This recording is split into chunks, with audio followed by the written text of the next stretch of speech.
Well, let's get right into it. So, a couple days ago, my little brother Chandler asked me to tell him the story of a possessed doll that me and my sister, used to have growing up. And it's kind of a long story. It takes many years, and it basically goes from before my sister was born to about when I was like 14. So it was a long time. About 18 years, 14, 17 years. I can't do math. But so the story starts with my sister being born. See, my parents were in the military. Well, my dad was in the military, and they didn't have any kids. So, her being the first child, this bitch got all the toys. She wasn't even out of the womb yet, and she already had a room full of like huge ass toys that you probably would never buy your actual kid if you had it to this day and age, because that shit was ridiculous. Like, still has a 4 foot tall cat in a hat doll. Like, why? She was like this big. Like, it's stupid, but whatever. People go all out for the first kid. I was the second one, so I didn't get shit. But that's another story. This story has to do with a doll that she got that was basically the female version of the Good Guys doll, which, if anybody knows anything about the movie Chucky, then you know that Chucky was based on the Good Guys doll. Like a real doll, essentially, that actually was around in the 80s. And I don't think its name was Chucky, but I have no idea what the fuck its name was. The girl version, though, was named Cricket. Now, I had nothing to do with cricket the first years of my life, because why? Um, we used to have a toy shelf, and basically all of my sister's old toys from when they loved her, were on this shelf, and it was full of these toys. And in the 80s, because she was born in 86, um, they had these toys that if you opened the back of them, because they're like 3 foot tall, like 2.5 feet tall, like they're big dolls. And you would open their back or their butt depending on the toy, and it would have like a tape deck in there, and it would have like playback buttons and batteries and all this shit, because you would put in it, this doll would come with its own little storybook or a couple of them, and the tapes that they would read to you. So the parents would go in, change the tapes, have the doll hold the book, and the little kid and the doll read together, and essentially to get them out of the fucking way. Which, I totally get it. Now we have iPads, but that's not what we had back then. So this this cricket doll, and you can Google this doll. I would do it, but I don't know how to make this video fancy. You just Google 80s cricket doll, and I'm sure it'll come up. I'll try to find a picture and put it in the link in the description. Um, and then I'll also put a creepy one so that you can stare at that when I get to the good parts. I probably will. So this cricket doll, was one of my sister's favorites when we were little. She was already 3 years old when I was born, and this happened when I was about 3 or 4 ish. So it was a good she was old enough for this. So the way that we used to sleep, because we're Mexican, we shared rooms. Me and my sister had a bunk bed, and the dolls were at the foot of the bed. I have a trusty whiteboard here, so I will show you what I'm talking about. Now, I'm not an artist. I used to be, but I'm not anymore. So I'm gonna draw the bed, and I'm gonna show. Okay, so these are the bunk beds. You put your head, you sleep right there. Whatever. Um, this is me, and this was my sister. I know she sleeps. And the foot of the bed, we had the shelves, and these shelves were facing that way, so it was against the edge of the bed. So these like dolls were facing, that way. Um, my sister, she had this shit like full of just shit. I was really into little rag dolls, so I had like a Raggedy Ann doll, which I later found out is the actual Annabelle. But whatever. We're all fucking possessed and shit's dangerous. Whatever, demons, okay? So this doll in particular, Cricket, she was one of those tape deck dolls, and she would have this like little book, and she would read to you, and like it moved its mouth, or it well, not really moved its mouth so much as it had these two eyeballs that they made it so that it like scanned or looked like it scanned the pages, so the eyeballs moved. um I never really played with it when it was functional. When like, why would I do that? I didn't like that doll. It stared at me. But I did know that the eyes moved. I never saw the books. I never played with it if I didn't have to. It was my sister's doll, and she was the one that had to deal with that bullshit.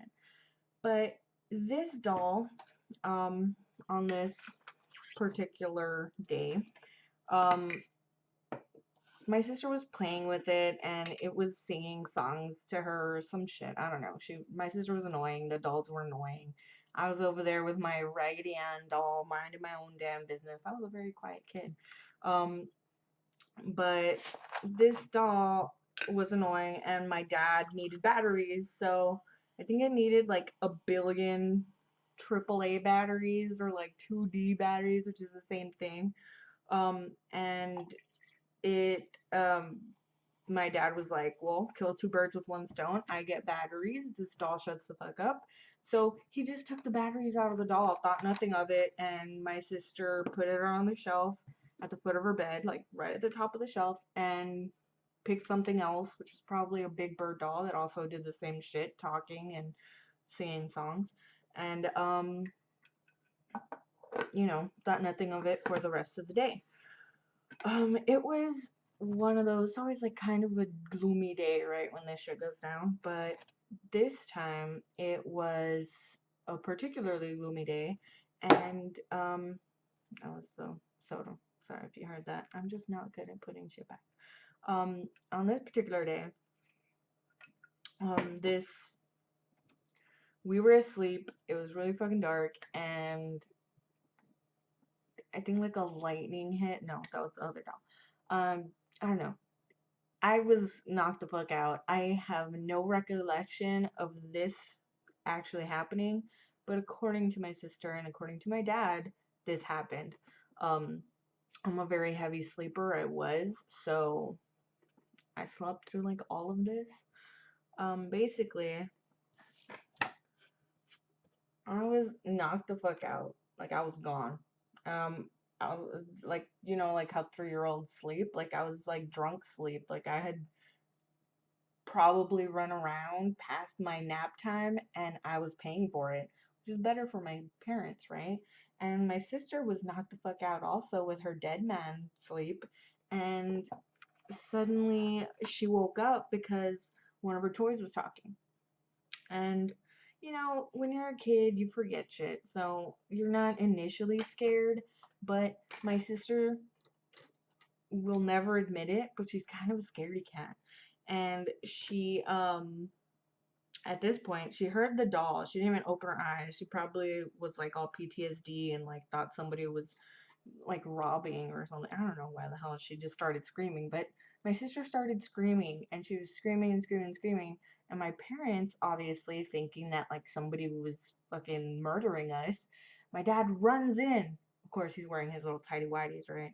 My dad runs in and he's like, "What? Like, what the fuck's going on?" And my sister's just like clutching her blanket and she's just like pointing at the foot of the bed at this fucking doll. And this doll is just saying her story. And according to my sister, Cricket had a really fucked up story in which, like, she runs away because, I don't know, they don't like her or something. And she goes and lives in the forest with the animals. And that's why she got her name Cricket, because the animals called her Cricket. I don't fucking know. I honestly, I'm not even gonna lie, I didn't Google this story beforehand. This is literally how my sister always said it, so I'm just taking that with a grain of salt. I don't know if that's true, but if that's true, that's a really fucked up story for a children's toy. Just putting that out there. But so this doll is just fucking saying her story. And my dad, because my dad also did not remember, he was just like, "What the fuck are you crying for?" And he was just like, "Go the fuck to sleep." And he gets this fucking doll and he's there fiddling with it in the dark, trying to turn it off, thinking, I can't find this fucking on off switch, so let me just take the fucking batteries out. So he opens the butt thing and he like tries to take the battery out. And when he opens it, he realizes he had already taken the batteries out. This motherfucking thing was talking with no batteries. Now, I don't think this is a particularly, like, especially that part, I don't think that's particularly weird. I think there's a lot of stories of dolls talking without batteries. Whatever, whatever. But, so my dad's solution, figuring out that that doll has no batteries, is to open the front door and throw the doll out. Now, I mean, it's a good solution when you're fucking tired and you just want to go back to sleep. But my dad locked the door behind him, so like we were safe, right? The doll wasn't gonna come and chucky us. But you know, well, we didn't think so at least. So we thought nothing of it. The next day, the doll's outside, thrown, not talking. But we don't bring it back in. I didn't know the story. I was just like, hey, look, the doll's dirty. And I'm not, I was too lazy even back then. I'm not gonna fucking clean the doll. Like, no, I'll just play with my other shit. You can clean the doll if you want to fucking play with that doll. So we lived in that place for another few years, 2, 3 years, and at some point we moved to a different city. And I honestly do not remember that doll being around at all in that other city that we moved to. Um, I'm pretty sure we left the doll under the tree because it was under a tree. At some point, it was like sitting on a little chair because you know how babies have little lawn chairs? Like, I think my sister put it on that or something, and when she still forgot what the hell that how possessed that shit was. But whatever, it was under a tree. We just fucking left it there. It basically turned into a lawn gnome for us. So we lived at that other city for another couple years, and like another 4 years, 5, maybe 6 years, until my little brother was born. So in between, my brother right after me was born, and then after him was my little brother. So there's four of us, and it was after that city we moved to where my parents still live now, and we I mean, we had all our shit brought, I guess, and at some point this doll was back. Now, I'm not the only one in my family that wouldn't pick up a doll that's outside or some shit that we left outside because it's outside, you didn't want it, so why the hell are you bringing it with you when you move? It's not like a fucking picnic table, it's a doll that's been outside for years. Probably gross, probably has spiders. I have no, like, I would not touch it. But somebody did, I guess, and it showed up at this new location that we were staying at, that my parents still live at today. Now it was we had a ranch. I was gonna say farm, but we did not have crops. We had animals, like goats and cows and pigs and all that shit, and and we had animals too. But but this doll managed to be under a tree that we had in front of the chicken coops that we had, and it was basically the chicken tree because the chickens like never stayed in the actual chicken coop. They were just always in that tree, and like you pray for whoever walks under it because they were gonna get shit on, shit bombs, chickens. But this doll was just like seated right under the tree facing our house, our back door. So, I mean, obviously that's already creepy. And part of me like used to think when I was little that my grandpa did it, but why the hell would my grandpa touch a dirty ass doll? Um, Back then there wasn't any burn restrictions in Texas, and we had a ranch, so there's like random shit you have to burn sometimes. And so we had the burn pile like right next to, not right next to that tree, but a little ways off, but like near that tree in general. And every week or so, my grandpa or my dad would put all the shit that they were gonna burn and then like burn it and take care of it, maintain it, and then put it out when it was time to like put it out or whatever, let it burn until it's just stopped burning.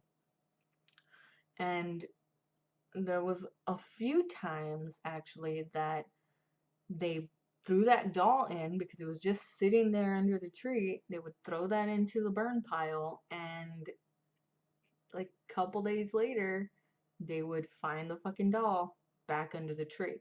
Now, yes, that's fucking creepy, but I mean, maybe the goats moved it. I don't know.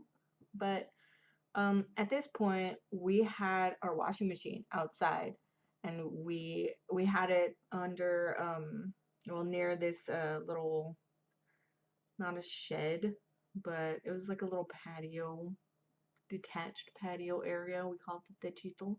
And the techito, we would have like the hay bales and like the horse feed and all the animal stuff was in there. And so the washing machine was just outside, and then we would just hang the clothes on a line because we were in the fucking country, so who cares if your underwears were outside. And we spent a lot of time outside. We didn't have aircon, and it's Texas, so we spent a lot of time outside. So we had grown up essentially outside, and that doll was always outside. And I can tell you, my little brothers remember, and the only way that they remembered this doll was it was just the doll that was outside. They didn't experience the beginning parts, and heck, I was asleep for it. So the the initial scary part was, not a big deal to them. It was just the doll that was always there. Just kind of used to having a doll in your yard. We had a lot of shit, so it was never a big deal. When I was about 12 or so, um, my sister was taking care of us, and she like made me go outside to check the laundry by myself. And I mean, nobody likes doing chores, so obviously I was already all disgruntled employee. But I was walking out there, and I just had like this really creepy feeling, and it was kind of common at that point because I have a lot of stories of getting creepy feelings and then weird shit went down. But this particular one was coming from the tree. Like, you know how you feel when somebody's looking at you, like just the hair on your neck like stands up, and you feel it. You know when someone's staring at you. So I just kind of like looked over there thinking maybe it was the bulls from like the neighbor's bulls that used to run into our yard and freak the shit out of us, and we would run inside screaming. I thought maybe they were coming, but I looked over and there was nothing there except the fucking doll. And now usually the doll was staring straight at our back door, but this time she was looking at me. And we used to fuck with each other a lot. Like we would play a lot of pranks on each other, and by pranks it was like we're gonna just scare the shit out of them, and then we'll just laugh at them when they start screaming and crying. And I live by these words still today. Um, this particular time, I just thought, what the fuck, like whatever, it's looking fine, whatever. Somebody moved his eyeballs. Because remember, I said that they used to scan, so I mean, you could move the eyeballs. I checked the laundry. I was walking back inside, and I told my sister because she was in the kitchen.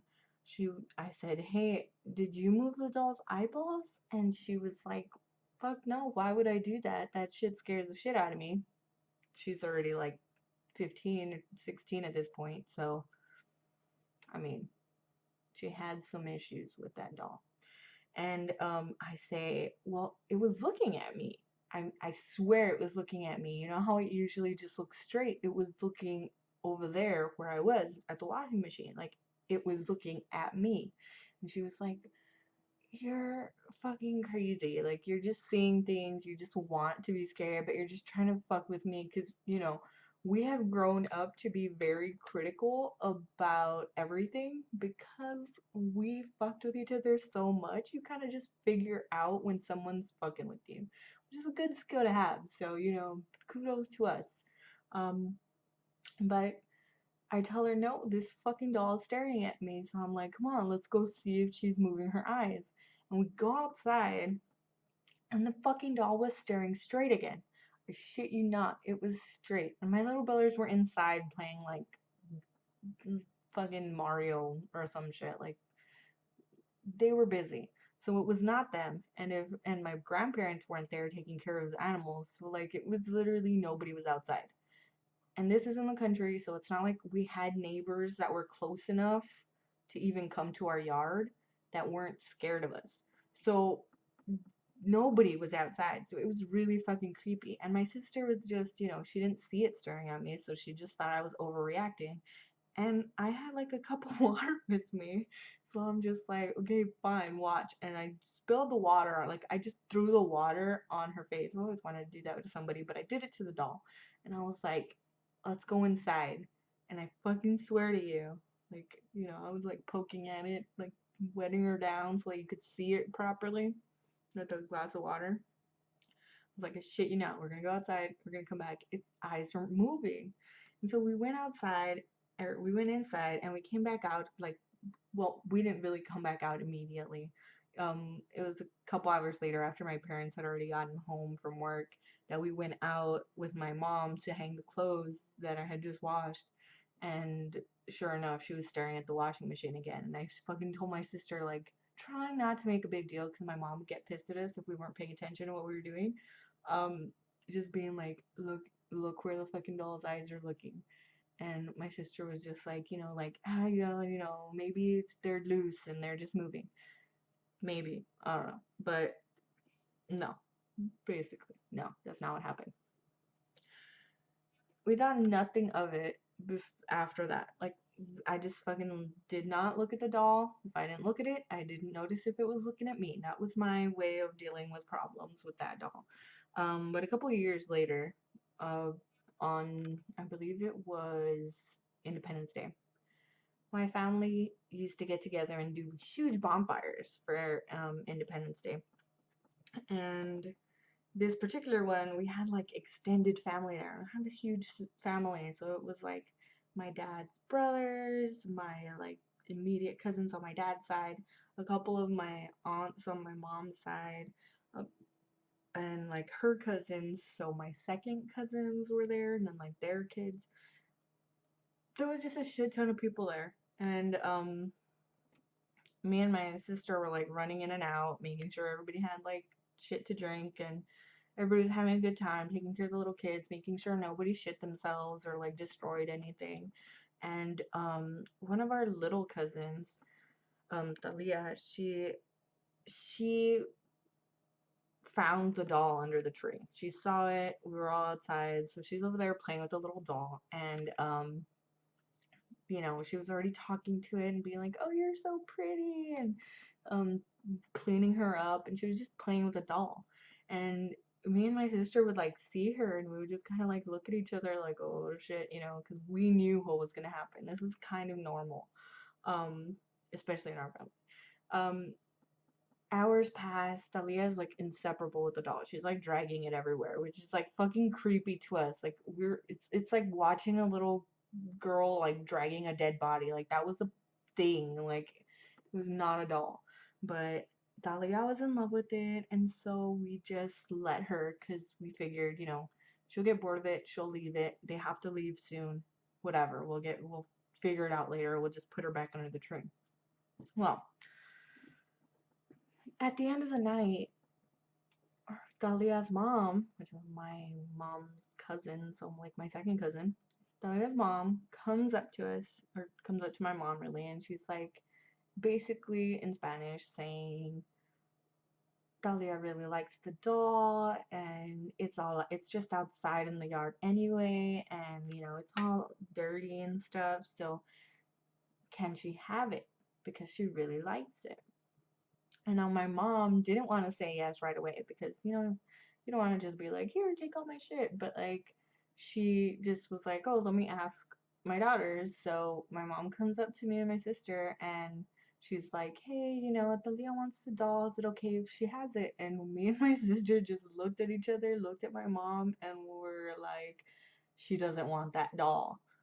And my mom was like, why not? And I was like, Mom, you know why she doesn't want that dog. My mom knew about it, but she never really, like, she took it with a grain of salt. So she was just like, oh, come on, it's in the yard and you guys don't want it anyway. And, you know, that was like years and years ago. And, you know, if she wants it, just let her have it. So me and my sister were just like, okay, let her have the doll.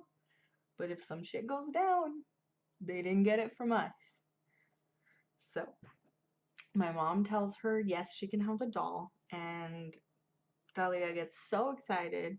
She like goes and straps this fucking doll in the back seat, puts a little seatbelt on her, and you know, good to go. This doll did not have the books anymore. The doll was like naked. She didn't even have her clothes anymore because nobody took care of her, and she was outside for years. So I don't know, maybe the dogs ate them.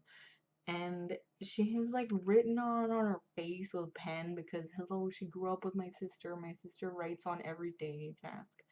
And she was just like fucked up, but she was like a big doll, so I mean, she was strapped in, right?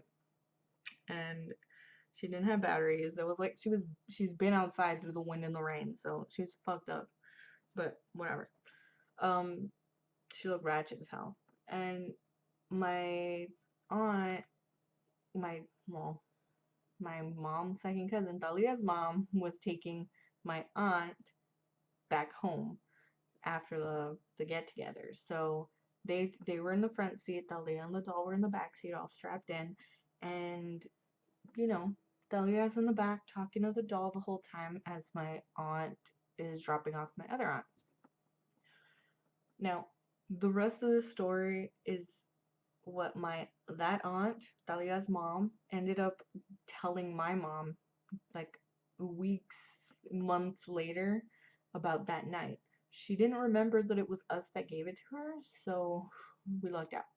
But we heard she said that after dropping off my aunt, she doesn't like feeling like a taxi, so she asked Dalia to come up to the front. Dalia is like a 5, 6 year old girl, so you know she's tiny, but you know she sits up in front and she leaves Cricket in the back, tied in. Cricket, at some point on the expressway on the highway, starts talking and saying her story, and she's just, you know, hi, I'm Cricket, blah blah blah. You know, I don't know what the hell her story is. And the mom thinks, oh, you know, that's kind of weird, you know. Let me turn it off because, you know, what if it runs out of battery? So she pulls over on the side of the expressway, which I guess it's not that big. I don't know where she was, but you know, she pulls over so that she can get the doll. She grabs it out and like looks for the off button. Doesn't have one. So she's like, okay, let me take the batteries out. She opens the back and she opens the battery part and it's all dirt and grass and there's no batteries in there, which we knew. We told her she didn't want it, but whatever. So she freaks the fuck out, according to her. She's just like rolling down the window, and she's like trying to like stuff this doll out of the car because it's still talking as my aunt is holding her and like trying to take these batteries out. Now this doll has not been touched, not been played with, not like nobody fucking cared about this doll for like 10 years. So it was just weird that she even thought there was batteries, but there was no batteries. So she she gets this doll out of the car. She's freaking out. Thalia's screaming because she doesn't know what the hell's going on, and her mom's throwing dolls out of car windows on an expressway. I mean, it's a little traumatic. So she throws this doll out, and it lands on the side of the road, and she sees it, and she just fucking leaves. She just fucking leaves the doll there, and she's like trying to calm the Dahlia down, and she's just trying to like stop freaking out. Maybe she's just seeing shit. I don't know. But she tells this story to my mom, and my mom turns around and she like right away she calls us and she's just like, "Can you believe it? That fucking doll did it again." Now, the weirdest shit is that the next day, Dahlia's mom figured she had just like seen some shit. Like maybe she was just fucking on crack. She doesn't even fucking know. She just thinks that she just made it up. So she goes back to see if she can find the doll to see maybe she was wrong. Maybe there was batteries. Maybe it was connected in a different way, or maybe she wasn't looking in the right spot. But the doll's gone. So we haven't heard about the doll since that night, and that was a long time. Like that was about 10 years ago now. So it's been a long time. But yeah, that's the story of Cricket the doll. Now let me go find the pictures so I can link them in the profile or the description. How about you tell me what the next scary story should be?